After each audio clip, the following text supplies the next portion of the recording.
which it stands, one nation, under God, indivisible, with liberty and justice for all.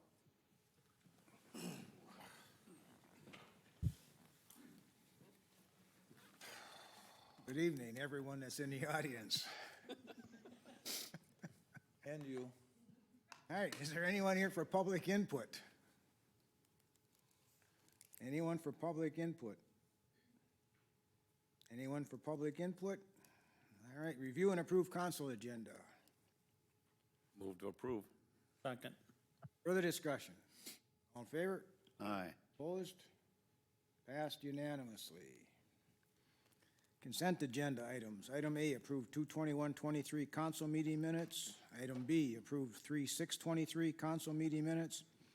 Item C, approve temporary gambling application for St. Cloud Stand Down at Moose Lodge. Item D, approve strong beer and Sunday liquor for Yamato Sushi House.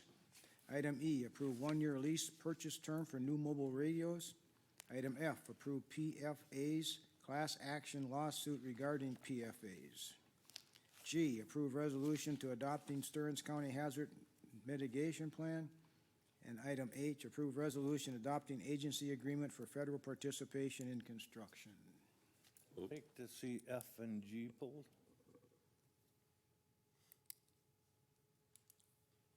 I'll move to approve A, B, C, D, E, and H. I'll second. Further discussion? All in favor? Aye. Aye. Opposed?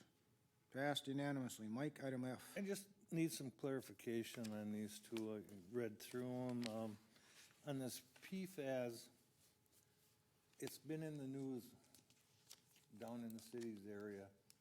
Quite a few are involved down there, and from what I'm hearing is they're trying to get a program started with the state to help cities with this problem. Why would we want to get into a class action if we should be working with the state on getting this problem solved? I think you need to do both, Mike. Cover So- your bases.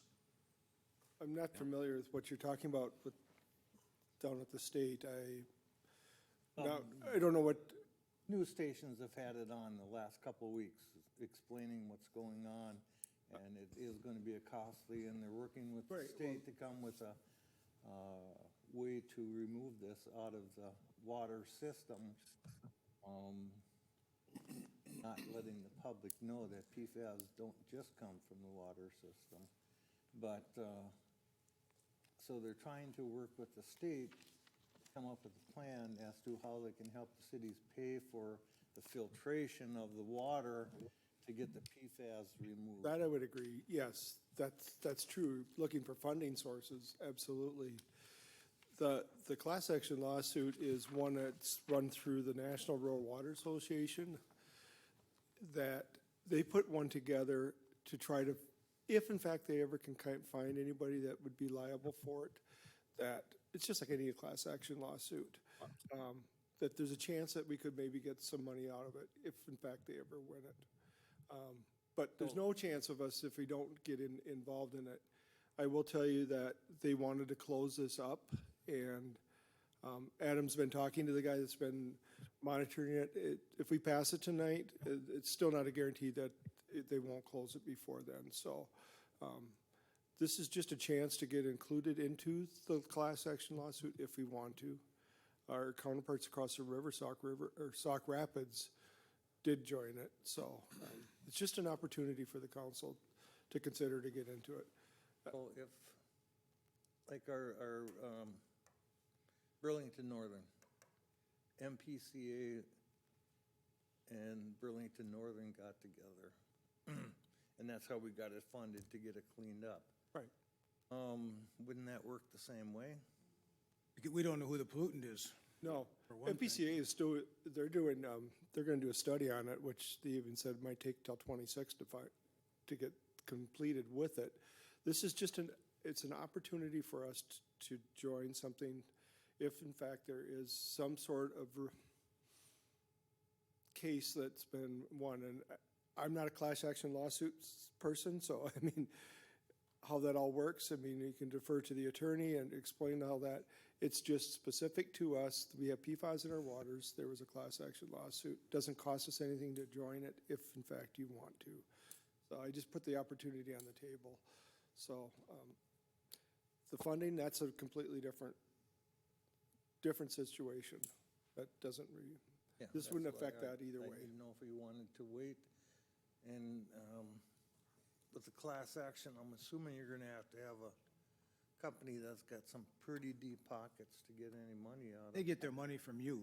They find them and they sue them $100 and you get 50 and they get finance it. $50. Yeah. That's how that works. I mean, so, But this is gonna take multiple funding sources. Right. Yeah, It's not just Minnesota.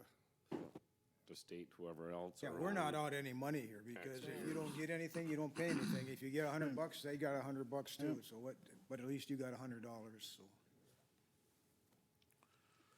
How about G? Where's- Isn't this kind of the same as our other agreement with the county? As far as, our hazard, or not, hazard management or migration plan? Yeah, emergency management, they kind of go hand in hand, don't they? No, No. This plan here is the mitigation plan. Each city and the county needs to adopt their priority list for hazards. And it basically makes us eligible for FEMA grants or funds if they were needed as a result of a tornado or something like that. So it's just, it really has nothing to do with Stearns County Emergency Management as far as our service contract with them. It's a totally separate deal. So it's just a mitigation after the fact? Well, it's just, the mitigation plan, when we identify various hazards, and I think I spelled them out in the consent agenda, you know, severe summer storms, hazardous material, what that does is drive our training, both, you know, internally within the city and as well as working with our neighbors to, whether that's an actual drill or a tabletop exercise or in some cases a full-scale exercise. It's what drives our training when it comes to emergency management, because those are what we've identified as the highest risk to our city. So it just, So we have to go through, and I've seen the chart on there, I don't have it here, but there was a chart that gave a percentage for each city that now currently belongs as to what they thought was. yeah, and there was Their clearly top some, priority there was some down to- commonality between cities, you know. High winds, tornadoes are probably pretty common for most cities in this area. And, you know, so we want to prepare for that. But beyond that, really FEMA requires that cities adopt a mitigation plan like this, where they identify likely hazards or highest risk hazards, if you will. And keep in mind, the risk is still very, very small, you know, but that's part of the requirement that we have.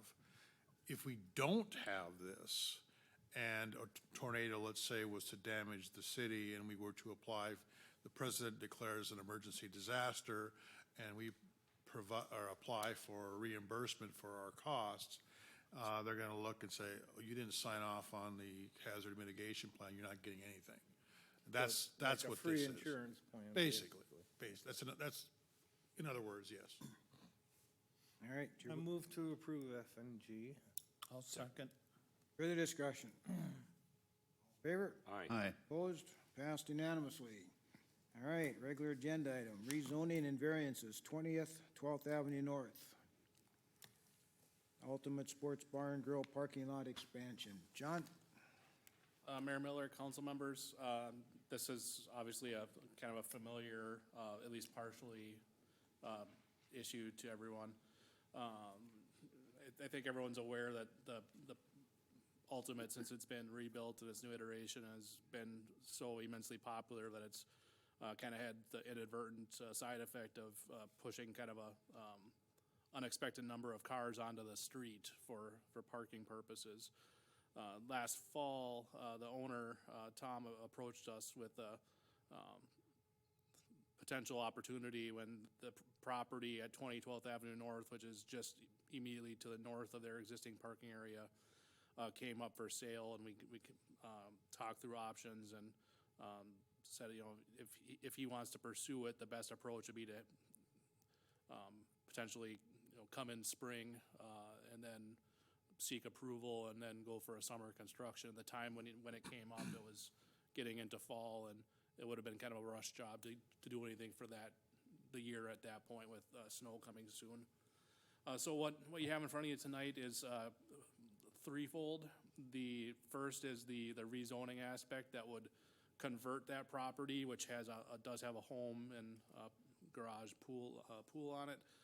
That would be rezoned to the B2 district with the rest of the ultimate property. Open it up for formal parking lot expansion as a B2 property. The intent of the applicant would be to demolish the existing property should that go forward.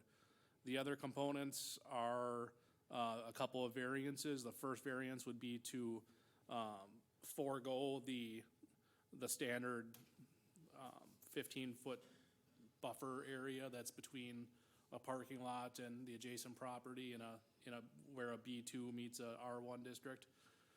We did that we do have that in place now. I know that was something we made sure to enact when the property was redone.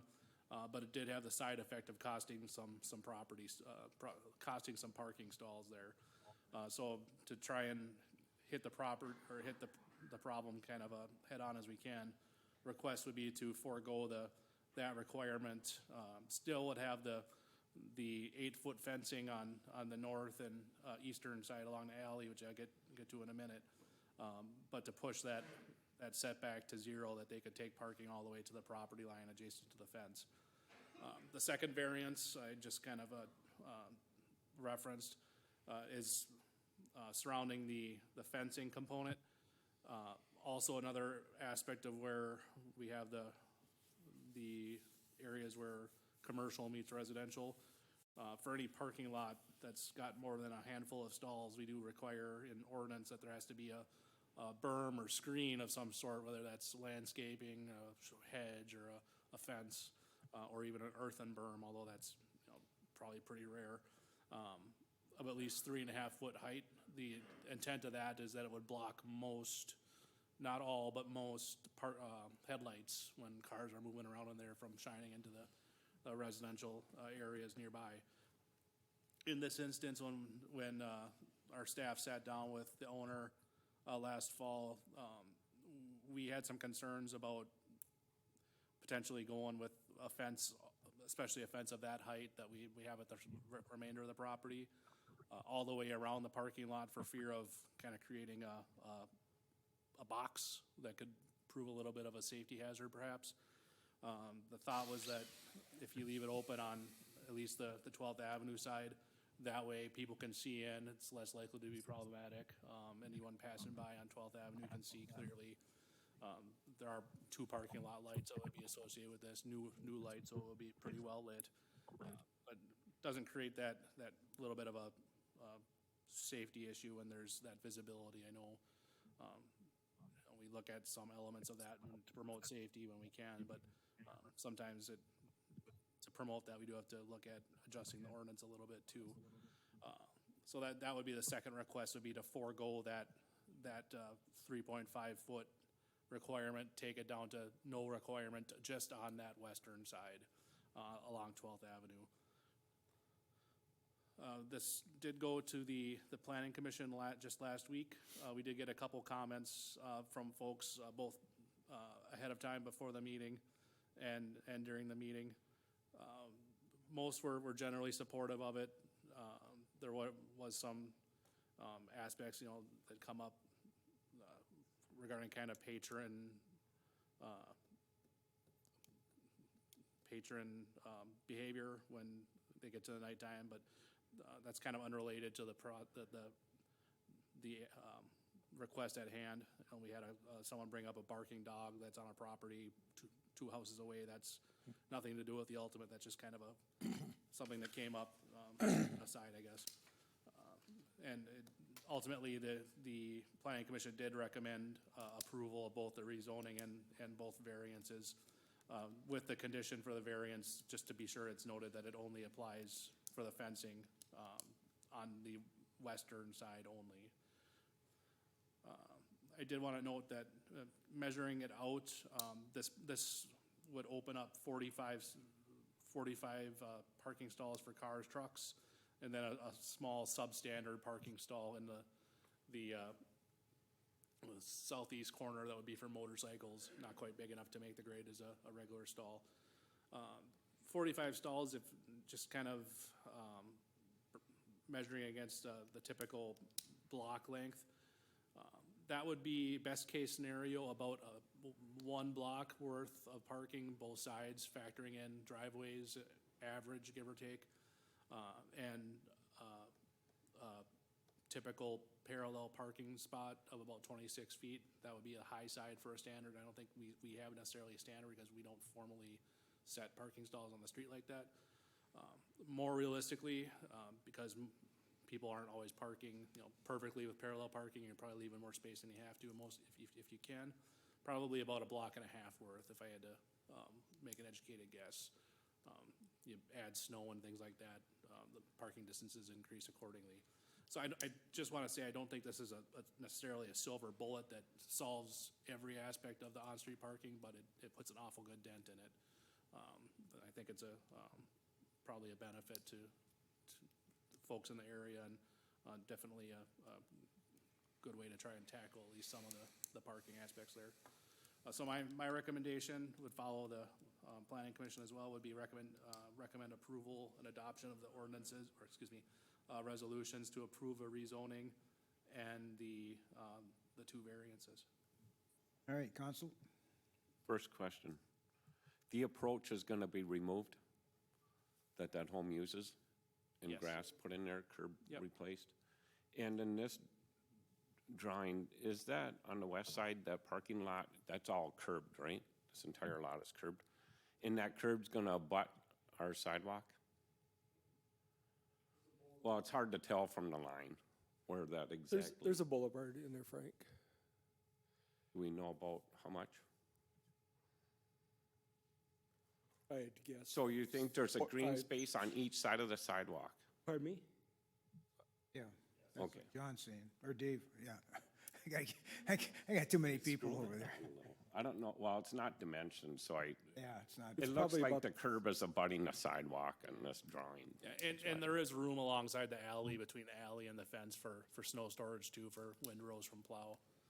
The traffic movement on the alley doesn't change. That was a question that came up as well. It would stay the same flow it has Is- right now. As long as there's some green space between the sidewalk and that parking lot curb, if something changes where, I don't know, if different neighbors will complain about them lights flashing into their homes, that maybe if it's a problem later on, we could have a 3-foot high fence or something to tame them lights. Well, there is a I 3.5 understand now it doesn't. There is a 3.5 foot. No, not. No, he took it out on the west side. Want to drop it to 0. Oh, yeah. So- I see what you're saying. Yeah. Yeah, could put it if you look at, Yeah. if you want to scroll back up to the map there, Shauna, it's really the limits of the. Of that red Yeah, line. it's really the house right across, most of all, of course. Right, I And then- understand. And then that next house to the north that would feel the brunt of the turning movements Yeah. over what's there now. Yeah. They were part of the notice. We didn't get any comments from them, which I was Okay. kind of surprised. I thought we would, of anyone, hear from. Could That be could an change. issue, yeah. It can, It could. but, then it's buyer beware. Right. So there is no exit or entrance planned on that west side there then? No, No, just from the south. just from it's actually the city alley right there. That's gonna be, they're in and out. Right. Was there, and I hate to even ask this question, but I'm going to, because I didn't think about it till I saw that now. Was there ever a thought of moving the alley to the north side of this? Yeah, I've asked that right away. That's a problem. Then you create a dead end for those three properties on the other side Your of it. alley Oh, turns to okay. a T. Got It it. was the houses. I was just trying to think Yeah. of that it could create a nice transition for Yeah, parking. and there would be a buffer between all that and the next homeowner, but Yeah, it it would, doesn't. but Council, Maybe anything there was else? another reason, but I couldn't remember the. Anything else? I think that was it. Need a motion to either approve or deny the rezoning of 2012th Avenue We have to North. close the There meeting? was no public No. hearing. From I'll R1 move to approve. From R1 I'll single second it. family. The rezoning you're approving, Yes. Frank and Ken. Further discussion. All in favor? Aye. Opposed? Passed unanimously. Second motion. I need a motion Move to to approve. approve I'll second. The variance. Variance variance for from, the fence. which one is it? The landscaping setback. Yep. Yep. Motion in a second? Further discussion. All in favor? Aye. Aye. Opposed? Passed unanimously, and I need one for the screening on the western side of 12th Avenue. Move to approve. Second. Further discussion. All in favor? Aye. Aye. Opposed? You got them, Tommy. Thank you. That'll help.